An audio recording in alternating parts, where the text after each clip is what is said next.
அன்பான உறவுகளுக்கு வணக்கம். நீங்கள் பார்த்துக் கொண்டிருப்பது SES தமிழ் தொலைக்காட்சி. SES தமிழ் தொலைக்காட்சியில் கலைஞர் சங்கத்தோடு இணைந்திருக்கணும். கலைஞர் சங்கத்தில் எங்களோடு இணைந்து 4 பதிவு நிறைவாகி 5வது பகுதியில் இணைந்திருக்கின்றார் ராஜேஸ்வரி பாலசுப்ரமணியன் அவர்கள். லண்டனிலிருந்து மிக ஆளுமையான சிறப்புமிக்க ஒரு சிங்கப்பெண்ணாக இருக்கின்ற அவரை இணைத்துக் கொள்கின்றோம். வணக்கம்.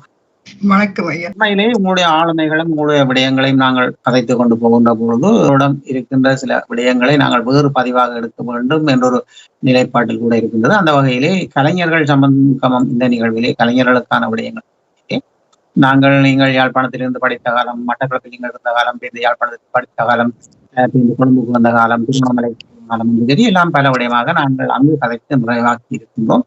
இதில் சிலது விடுபட்டு கூட இருக்கலாம் என்றால் உங்களுடைய ஞாபகத்துக்குள் இருக்கின்றதா என்பது கூட அது தெரியாத விடயம் தானே. அப்படி இருக்கின்ற போது நாங்கள் இப்பொழுது லண்டனுக்கு வருவோம். நீங்கள் லண்டனில் வந்து மிக ஆளுமையாக பல புத்தகங்களை எழுதியிருக்கின்றீர்கள். பல பல விடயங்களில் இணைந்து கொண்டிருக்கிறீர்கள். லண்டனுக்கு வந்ததன் பின் நீங்கள் முதல் எழுத வேண்டும் என்று நினைத்த விடயம் என்ன? எழுதியது என்ன? முதல் லண்டனுக்கு வந்து எழுதினது இலங்கை கதைகளையும் இக்கரை கக்கரை பற்றி என்ற கதைகள் நான். ஏனென்றால் அங்க மகன் யூனிவர்சிட்டியில படிக்க இன்னொரு ஒடுக்கப்பட்ட பிள்ளை செய்தா ஒரு கோவத்துல மகளை லண்டன் அனுப்பி போட்டார். இவ்வளவு மீன் செய்து கொள்வாள் வெள்ளக்காரனை பார்த்துட்டாளேன்னு சொல்லி அது அக்கறைக்கு கரை பச்சி என்ற பெயரில் எழுதி போட்ட பெரிய சரியில்லை என்று என்னோட வேலை செய்த வெள்ளக்கார பெண்களை பற்றி என் ஃப்ரெண்டை பற்றி ஒரு கதை எழுதுனான். ஏனென்றால் நாங்களும் இவ்வளவு கட்டுப்பாடாக இருக்கிறோம். ஆனால் அவையெல்லாம் பாய் ஃப்ரெண்ட் வச்சிருக்கிறது 6 மாதத்துக்கு பிறகு மாற்றி இன்னும் கொண்டு வைக்கிறதெல்லாம் நோமலாக இருந்தது. இவன் எனக்கு தலையடியாக இருந்ததை பார்க்க அதோட அவ இருந்தது போட் ஹவுஸ் ஒன்று இருந்தது.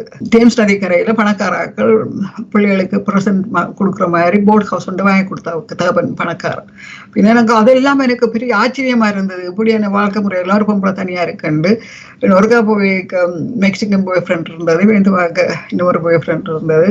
உண்மையான காரணம் என்றால் அவளுக்கு இந்த பிளட் டிஸார்டர் இருந்தது. பின்ன அந்த பிளட் டிஸார்டர் அந்த காலத்துல இல்னஸ் அவளுக்கு மாற்ற இயலாது. அவள் வாழ்க்கை முழுக்க சால்வ் பண்ண வேணும். நான் அவள் சொல்லுவாள் எனக்கு எப்போ வாழ்க்கை முடிவு தெரியாது, ஸோ என்ஜாய் மை லைஃப் உண்டு. பின்ன நான் எனக்குள்ள யோசிச்சேன், பெங்களூர்னா நாங்கள் கோயிலில் போய் உருண்டு கொண்டு தெரியும் கடவுள் என்ன காப்பாற்று ஒற்றைப்படகின்ற கதை எழுதினான். கக்கரை பச்சை கதை எழுதினது அங்கிருந்து ஓடி வந்த தகப்பன்ற சிந்தனையை பற்றி. பின்ன மகள் வெள்ளக்காரனை செய்ய பொருள் என்று சொல்லி போட்டு அவள் இவை எஸ் நோ சொல்லணும் எதிர்பார்க்க கூட இல்லை. அங்க வந்து மேரிகம் உண்டு. பின்ன பஞ்சாதி ஒப்பாரி வைக்கிறா. அவர் சொல்றார் இதுதான் வாழ்க்கை. பின்ன இவ்வளவு காலம் கதைக்காத மகனுக்கு பிள்ளை பிறகு போதுன்னு கேள்விப்படுறார். பின்ன மகள் வெள்ளக்காரனை பார்க்க உடனே போன் பண்ணி மகனோட கதைக்கோள்னு சொல்றார். அதாவது வாழ்க்கையை மாற்ற முடியாது. நாங்கள் பிள்ளைகளை வழியில படிப்பிக்க விடைக்க நாட் ஓன்லி எஜுகேஷன் வாழ்க்கையை மாறுதுன்னு தான் அந்த கதை கரை வச்சேன். அடுத்தது இந்த ஒற்றைப்படகு கதை. இப்ப இந்த கதையை பொறுத்தளவுல இந்த கதை நீங்கள் முதல் நாளாக இதை பிரசுரித்தீர்களா அல்லது நீங்கள் எழுப்பி அதை பதிவில் வைத்திருந்து பின் பிரசுரித்தீர்களா? இங்க வந்த ஒன்னு எழுதி அனுப்பி போட்டேன். இந்தியன் சேவன்களை பற்றிய கதை சொன்னேன் இல்லையா, அந்த கதை கேள்விப்பட்டேன். நான் வந்த ஒரு தான் கேள்விப்பட்டேன். பின்ன அந்த கதை பொழுது நான் சாக்லேட் மாமாண்டு. அடுத்தது ஒற்றைப்படகு என்ற என் ஃப்ரெண்டை பற்றி எழுதினான். மிக மிக முக்கியமான ஒரு கதை எழுதினான். அந்த காலத்துல கருப்பு மக்களுக்கு சட்டம் வந்தது. சஸ்லோ உண்டு, சஸ்பெக்ட் உண்டு, அவங்களை பிடிச்சி போட்டுருவாங்க. நான் சொல்றேன் 70ஆம் ஆண்டு காலகட்டம், இனி இல்லைண்ட இனவாதம் உள்ள காலகட்டம். அந்த நேரங்கள்ல சஸ்லோவை பற்றி லண்டன் தெருக்களில் சோபப்பட்டுக்கள் என்ற பெயர்ல அது இந்த சித்திரத்தில் பெண்ணாளி கதையில வருது. அப்ப அந்த சஸ்லோவை பற்றி எழுதுனது.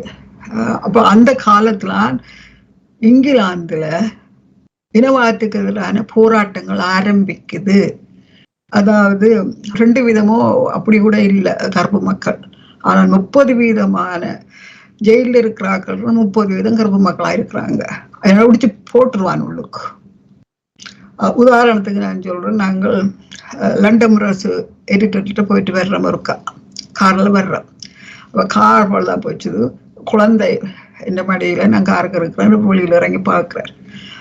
பின்ன போலீஸ்காரன் வந்து கேட்கிறான், Where are you from? நாங்க சொன்னோம் சவுத் லண்டன் சொன்னேன். No, where are you from? அதாவது எந்த ஊர் கேட்கிறான். பின்ன உள்ள எடுத்துட்டு வழியில வந்தேன். நான் கேட்டேன், what do you mean, where do we from? We are just traveling from South London to South London, West London to South London. So what would you want? அவன் where are you from கேட்கிறான். எங்கேண்டு. So if I say we are from Sri Lanka, I going to send us back. வேருக்கு பயம் வந்துட்டு இருந்தது. Manage கொழுவுதண்டு. நான் விட்டு கொடுக்குறேன் இல்லை. பின்ன அவர் சொன்னார், ஒன்னு we are Sri Lankan and well polite சொன்னார். Officer, you suppose to help us. அவனுக்கு விளங்கிட்டு இந்த மனுஷியோட கொழுவே இல்லாதண்டு.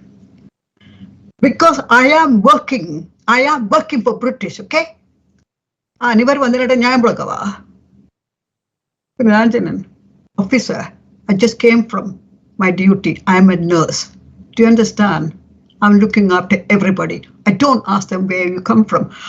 இவருக்கு நடுங்க தொடங்கிட்டது. இந்த மனசி அவனோட கொழுவுதண்டு. என்ன அவன் விட்சிய ப்ராப்ளம்னு சொல்ல பின்ன சொன்னார். பின்ன ஆயும் ஒரு ஏஏ என்று கேட்டாங்க. ஓமண்டு ஃபோன் பண்ணி போட்டு தான் அந்த காலத்தில் நீங்கள் ஃபோன் பாக்ஸ் பூத்தை பார்த்தான் ஃபோன் பண்ண போகணும். அப்படியெல்லாம் இருந்தது. போலீஸ்காரங்களோட 2-3 தடவை இப்படி கொள்வி இருக்கிறேன். ஏன்னா நர்சிங்கில் ஒன்று என்றால் தைரியம் வரும் உங்களுக்கு. என்றால் நீங்கள் எத்தனையோ பேரோடு உடனே பழகுறீங்க.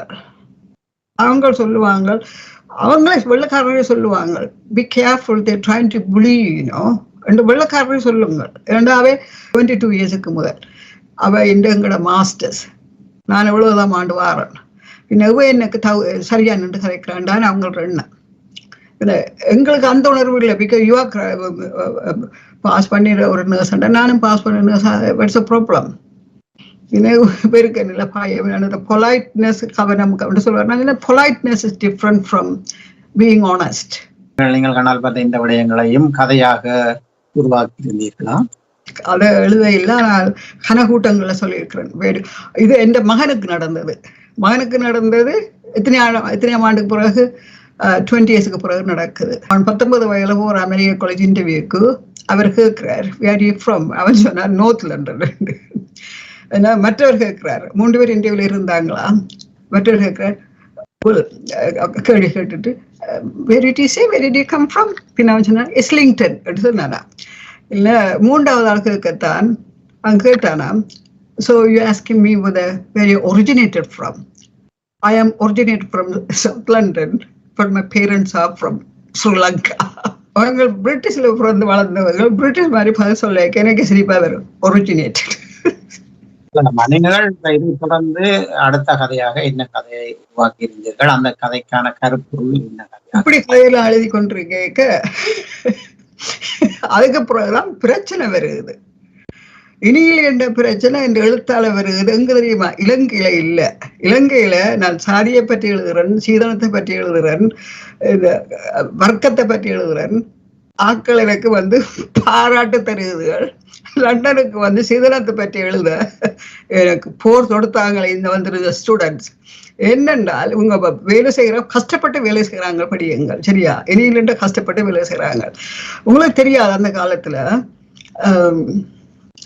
இரவு பாலா வேலை செய்யுங்க இந்த ஸ்டூடெண்ட்ஸ். இன்னைக்கு சொந்தக்காரர் இருக்கணும், விரைக்கணும், உதவி செய்யணும். அப்ப இல்ல, அவங்க அங்க வந்திருந்து அந்த காலத்துல பேக்கரி எல்லாம் வேலை செய்யற கூடாக்கள் இல்ல, அவன் பேக்கரியில் வேலை செய்யறான். அப்படி அந்த கதை எத்தனையோ கதை எழுதியிருக்கிறேன் இப்படி.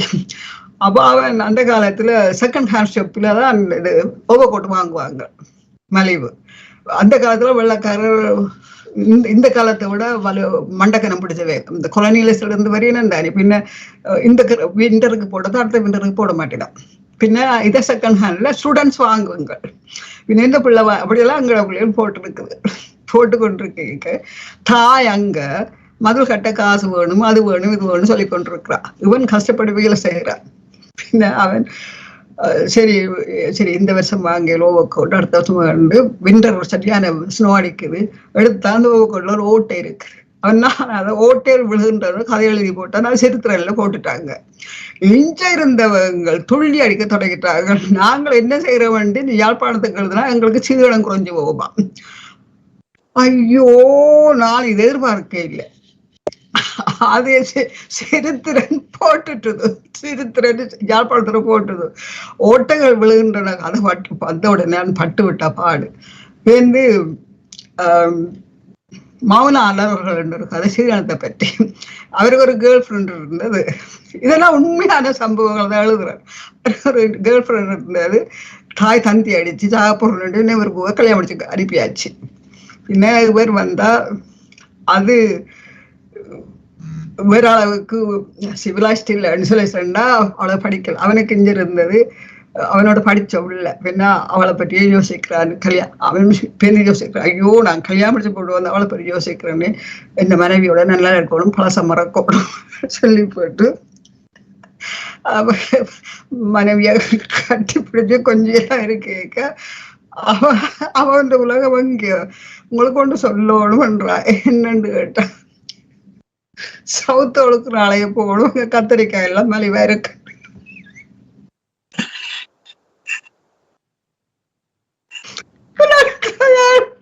எங்களை ஃப்ரெண்ட் சொன்ன கதை இது, தண்ட ஃப்ரெண்ட் கதை எங்களுக்கு சொன்னது. அந்த காலத்துல நிறைய கதை ஸ்டூடெண்ட் சொல்லுவாங்க வந்து. எங்களோட குடும்பங்களுக்கு நிறைய ஸ்டூடெண்ட்ஸ் இருந்தவை. அதுல கதைகள் எல்லாம் நிறைய பேர். பின்ன மௌன அறல் சொல்லிட்டு எழுதி போட்டேன். அதை இந்தியன்ஸ் டிரான்ஸ்லேட் பண்ணி இங்கிலீஷ்லயும் போட்டுட்டான். சதாவுக்கு அடிக்காத குறை என்ன செய்யறாங்க தெரியுமா? எங்களபடி எங்கள் டெலிபோன் பூத்துல டெலிபோன் நம்பர் போடுறேன்னால் நான் எவையில உள்ள பொம்பளையில் போடுவேன் தானே வியாபாரத்துக்கு. அது மாதிரி தங்களோட டெலிபோன் நம்பரை எழுதுறாரு. இந்த நாய்கள் எங்களோட டெலிபோன் நம்பரு டெலிபோன் பூத்துல எழுதி போட்டாங்க. அது எங்க சவுத் லண்டன்ல, அப்ப நாங்கள் நார்த் லண்டன்ல இருக்கிறோம். இல்ல ஆரோ வந்து சொல்ல எந்த மச்சாங்கள் எல்லாம் கார் எடுத்து போய் அவங்களுக்கு மாட்டடி. பின்ன நான் ஒரு வருஷம் எழுத இல்லை. ஐயோ ஐயா என்ன மச்சாங்களை அனுப்பி போடுவாங்க இலங்கைக்கு, அடிபிடிப்பட்டேன். இதுதான் இந்த எழுத்தால நான் பட்ட பாடு. இந்த அரசியல் 76ஆம் ஆண்டு உங்க மகாநாடு வைக்கணும் ஈழங்கேட்டு. பின்ன லெப்டிஸ்டுகள் போறது போய் இது சரியில்லை, அரசியல் இல்லாம நீங்க உணர்ச்சி வசப்படணும் கதைக்க கூடாது, இவ கொஞ்சம் வலிக்கட துரத்தி விட்டுட்டாங்க எங்களை. பின்ன நான் அதை பற்றி உலகமெல்லாம் வியாபாரிகள் நாவல் எழுத தொடங்கிட்டேன். லண்டன் முரசுல தொடங்கிட்டாங்க. இருக்கா சதாக சொன்ன நான் கண்டினியூ பண்ண இல்லையேன்னு. இல்ல இதுதான் இலக்கியம், சமுதாயத்தை காட்டுவதுதான் இலக்கியம். ஐயா நான் லண்டன்ல ஒரு 10 வருஷம் பாடு, நீங்க பட்டிருக்க மாட்டீங்களே எழுத்தால. ஏன்னா கஞ்சி போனியத்தை என்ன சும்மா விடுங்க எழுதுன்னு சொல்ல அதை கொண்டு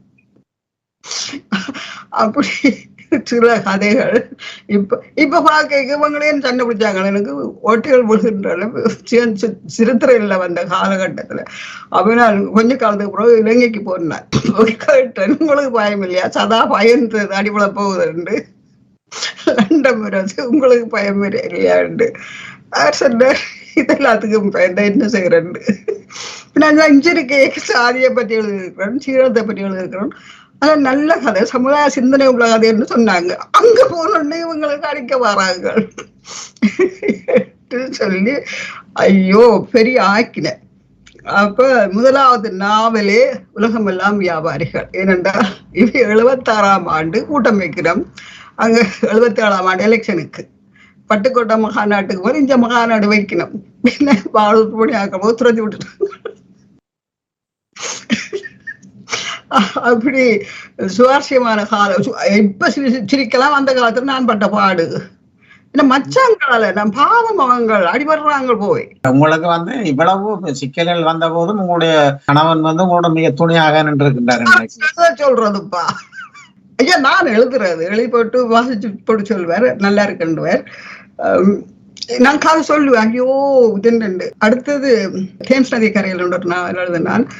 இங்க படிக்க வரவங்க உங்க பட்டியலோட பேய் கட்டி போட்டு ஓடிடுவாங்க, இலங்கையில விசேடமாய் கல்யாணிச்சு போடுவாங்க. பின்ன அதை பற்றி ஒரு கதை எழுதினான். அப்ப இலங்கையில் இருந்த பெண்கள் எனக்கு நிறைய கடிதம் போட்டதுகள், சதாக் அழுது போட்டதுகள், இப்படி இவங்க செய்கிறாங்களோடு. இப்படி செய்து போட்டு இங்க வந்து அது 10வது அந்த பொடியை 7ஆளை அண்டு போட்டு நல்ல கதையில எனக்கு 7ஆலையில மாமாக்கள் இருந்தவை. ஐ நோ 7ஆலை வெரி வெல். அந்த தேம்ஸ் நதிக்கரையில ஆங்கிலத்துல வரப்போகுது, நீங்க இருந்து பாருங்க, அது படமா வரும். அருமையான கதை. அந்த புள்ள நின்று பிடிச்சவள். அதுக்கு பிறகு அவன் விட்டு ஓடிட்டான். அவள் அக்கௌண்டனா படிச்சவள், நான் அவள் நர்ஸா படிச்சேன்னு போட்டிருக்கிறேன். இரண்டாள் அதுக்கு விருப்பம் இல்லை அதுல பேரை சொல்றதுக்கு. அப்படி எங்கட படி எங்கள் குழப்படி எல்லாம் செய்தவங்களுங்க. உங்களுக்கு மிக துணையாக உங்களுடைய கணவன் இருந்தபடியால் நீங்கள் மிக சாதனை.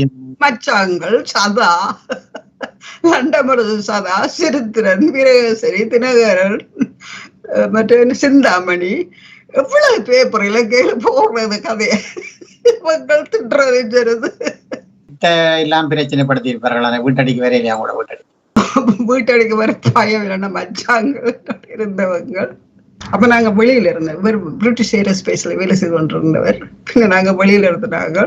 நான் எழுத மாட்டோம்னு விட்டுறேன். தம்பா இபிஆர்எல் தம்பான்னு இருக்கிறார் இங்க. அப்ப அவர் ஸ்டூடெண்டா இருந்தவர். பின்ன அவர் மாணவர் விழா வைப்பாங்க அழகா இங்க. அப்ப அதுக்கு வரலாம் வரையலாம் அவங்க வந்து கல்லறிவாங்க. எனக்கு என்ன மச்சா கொஞ்சம் துணிவா அவங்களுக்கு. ஐயா அந்த காலத்துல ஊர் சண்டையில கொஞ்சம் நடந்தது பாரு. ஊரோட பேர் சொல்ல இல்ல, அந்த ஊர் ஸ்டூடெண்ட்ஸும் இந்த ஊர் ஸ்டூடெண்ட்ஸும் சண்டை பிடிக்கிறது. இது அது வேற கதை. இப்போ எழுத்துக்காக எனக்கு சண்டை பிடிக்கிறது. பின்ன அது அந்த ஸ்டூடெண்ட்ஸ் கெஸ் என்ற பேர்ல இருந்தது, general union of girl students கெஸ். அதுல இருந்தா இபிஆர் அதுக்கு அப்புறம் வந்தது. அவங்க வந்து கூப்பிட்டாங்க, நாங்கள் லண்டனுக்கு வெளியில இருக்கிறோம், நீங்க கட்டாயம் வருவணும்.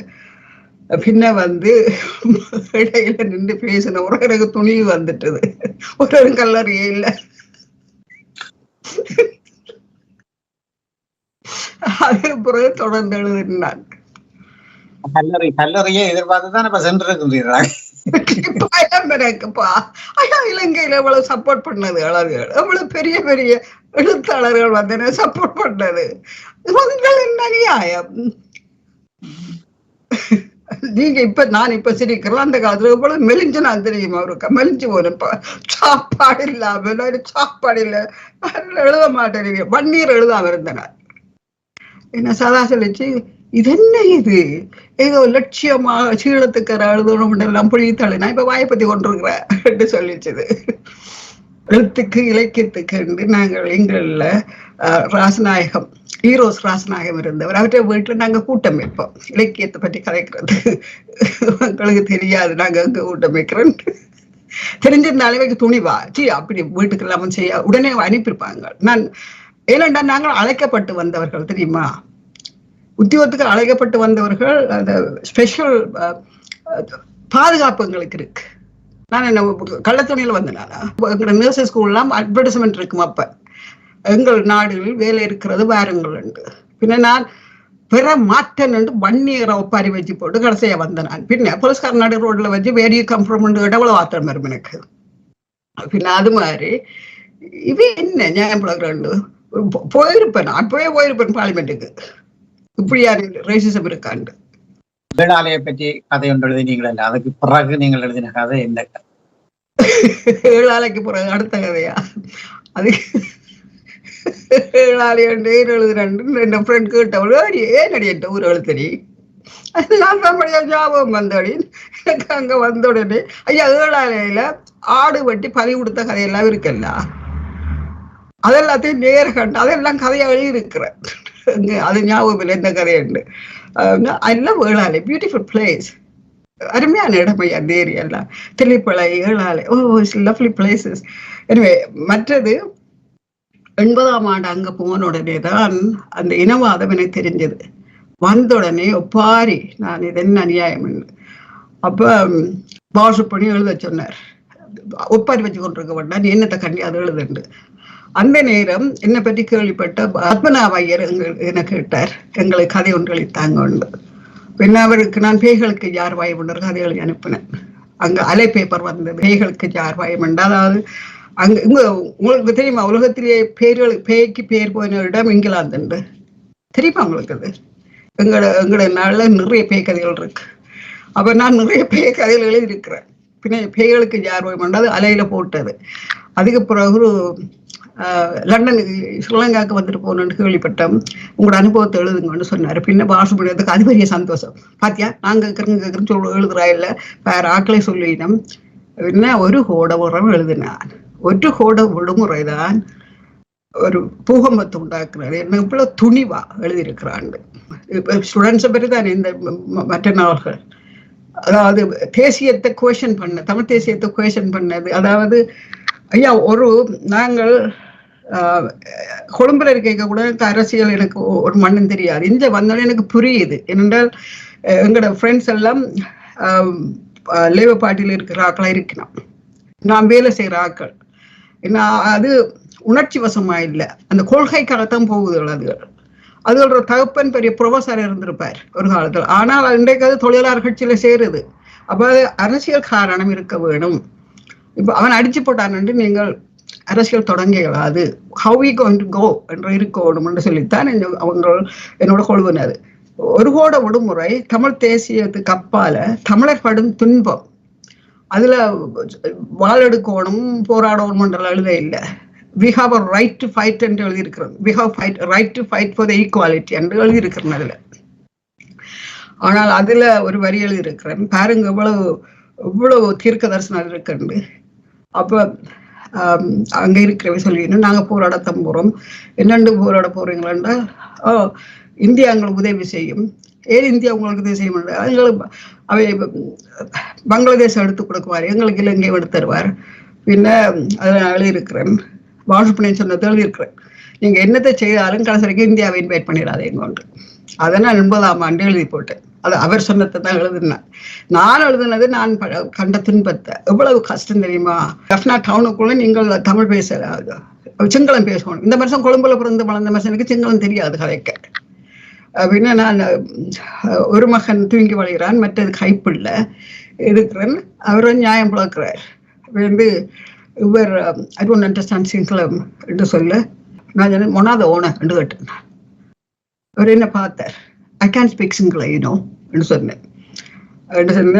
இவர் துணை ஐயோ சொன்ன ஐயோ சிங்களவனோட கொழுவா அது வெள்ளக்காரனோட கொழுவா. நான் சொன்னேன் what is the matter with him?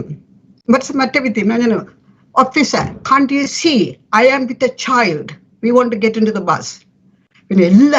எல்லா தமிழாக்களும் பார்த்துச்சுதான் பெரிய கடைக்குள்ள இது நடக்குது. இன்னவர் சொன்னார் இவர் பயந்து போறார், கடவுளை பிடிச்சி வைக்க போறாரு வளையண்டு. பின்ன அவன் ஏண்ட ஏண்ட சொல்லி போட்டான். அவனுக்கு விளங்கிட்டு இருந்தேன் மனசி பார்க்க தெரியுது வெளிநாடுல இருந்து வந்திருக்குன்னு. பின்ன வந்து எல்லாத்தையும் எழுதுனான். இன்னும் ஒரு பின்னேரம் நாங்கள் 2 பேரும் பைசிக்கிளில் போகிறோம். எனக்கு பைசிக்கிளில் போய் விருப்பம். பின்ன இலங்கை இப்போ வைக்க சொன்னேன் ஃப்ரெண்டை பார்க்க போடுவான். என்ன ஸ்டாப் பண்ணி போட்டாங்க. நான் கேட்டேன் what's your problem? This is Jaffna, people go by bicycle. இவர் அதுக்கு பிறகு கூட்டி கொண்டு போக மாட்டார். நீ அவன் மரமொழி பின்ன நான் கேடுகிட்ட மரமொழி சொல்றேன். வாட் இஸ் அ ப்ராப்ளம் தானே கேட்டேன் நான். பின்ன அதுக்கு புரிஞ்ச வந்து அங்க நடக்கிறது எல்லாத்தையும் நான் அரசியல் இல்லை மண்ணாங்கட்டியும் இல்லை ஆக்களோட கதைக்க தொடங்கிட்டேன். வாட்ஸ்அப்பிடிங்க. அப்ப சதாக்கள் அதை பற்றி எல்லாம் கெஸ்ட் ஸ்டூடெண்ட்ஸ் அவங்க எல்லாம் வந்து கதைக்கிறது. அப்போ லைப்ரரி எரிஞ்ச அடுத்த நாள் வந்து 6 மாதம் மே மாதம் அந்த நாங்கள் டெமான்ஸ்ட்ரேஷன் செய்து நினைக்கிறேன். அது 77ஆம் ஆண்டு கலவரத்துக்கு பிறகு அடிக்கடி கைக்குள்ள நிற்கிற போய் பிள்ளைகளோட போய் நிற்கிறது. அவருக்கு தெரிகிற இல்லை. நான் படங்களை காட்டுறேன், உங்களை காட்டுவேன் எவ்வளவு படங்கள். இந்த குழந்தைகள் புலக்காட்சியோட நிற்பாங்க. Don't arm the Sri Lankan army என்று பார்லிமெண்ட்டுக்கு முன்னாடி நிற்கிறது. அதான் என் பெரிய மகன் சொல்லுவான், தங்களுக்கு தெரியாதாம் வேற தாயதகப்பன் free Nelson Mandela, free Palestine, equal right for ஸ்ரீலங்கான்னு சொல்லி கொடுத்துருக்கிறான்னு தங்களுக்கு தெரியாதாம். வளர்ந்து வரத்தான் தெரியுமா? அம்மா அப்பாவும் வித்தியாசமான கூட்டம். இவ்வளவு விடயத்தை நிச்சயமாவே உங்களுடைய கணவன் துணிந்து உங்களோடு நின்று பயணித்தது என்பது மிக சிறப்பான விடயம். ஏனென்றால் ஆணுக்கு பெண் துணையாக இருக்கின்றது என்று, அதே மாதிரி ஒரு பெண்ணுக்கும் ஆண் துணை இருந்திருக்கிறார் பாலசுப்ரமணியம் அவர்கள். இன்று எங்களோடு இல்லாவிட்டாலும் கூட அவர் நிச்சயமாக உங்களுடைய இந்த கதையின் போது நீங்கள் அவருடைய நினைவோடு அங்கு நடந்த விடயங்களை சுவாரஸ்யமாக நீங்கள் பகிர்ந்து கொண்டதை, மனம் விட்டு சிரித்ததை, இன்று இந்த நிகழ்ச்சிக்கு வந்து நீங்கள் மனம் விட்டு சிரித்து நிச்சயமாக வாழ்ந்திருக்கார் என்று. இல்லை, அவர் கொழும்புல பிறந்து வளர்ந்தவர், கொஞ்சம் பொலைட்டா வளர்ந்துட்டார். சரியா? நான் கோலாவில்ல பிறந்து வளர்ந்த நான் ஒருவரும் அங்க சேட்டு விடையிலாது. நாங்கள் பொம்பளை விட்டு விட மாட்டோம். உண்மையிலேயே உங்களுக்கு பின்புலமாக இருந்த உங்களுடைய மைத்துனர்மார், உங்களுடைய பிள்ளைகள், மற்றது உங்களுடைய கணவன் இன்று இல்லாமல் இருந்தாலும் கூட அவருக்கு நாங்கள் சொந்தங்களப்பா. இந்த மேயர் மகாதேவ கேள்விப்பட்டிருக்கீங்களா? ஜப்னா மேயர் மகாதேவ் அவர் சொந்தக்கார பையன் வேக்கி.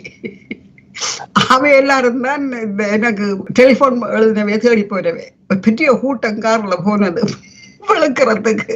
எனக்கு பயம், ஐயோ இவங்க போலீஸ் தம்பிட்டா போலீஸ் திருப்பி அனுப்பிவிடுவாங்க, படிப்பு முடியாம. அதுக்காக நான் பயந்திருந்தேன்.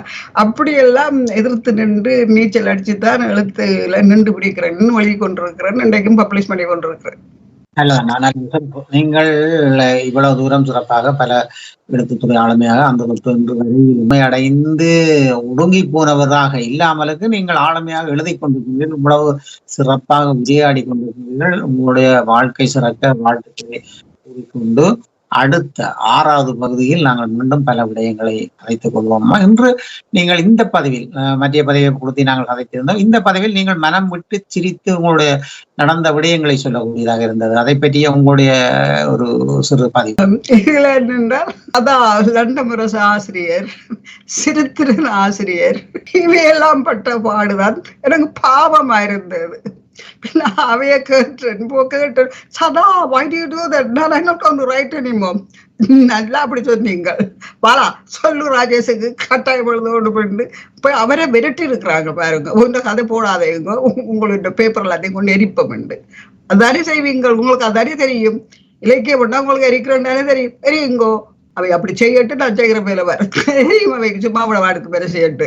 உண்மையிலே மிக ஆளுமையாக பல படைப்புகளை படைத்திருக்கின்ற இந்த பகுதியிலே 5வது தொடரிலும் கூட சிறப்பாக அவருடைய பணிகளை பற்றி நாங்கள் மற்றவர்கள் அறிந்து கொள்வதற்காக எடுத்து வருகின்றோம். இது தொடராகவே எடுத்து வருகின்றதற்கு காரணமே அவருடைய வரலாறு பதியப்பட வேண்டும். மறந்து போற விடயங்கள் எல்லாம் எங்களுடைய கலைஞர்கள் வாழ்ந்த காலங்களில். அதனால் அதை தொடராக இந்த கலைஞர் சங்கமத்தில் முன்படுத்தி வருகின்றோம். அடுத்த கலைஞர் சங்கமத்தில் இணைந்து கொள்வோமா? நன்றி, வணக்கம்.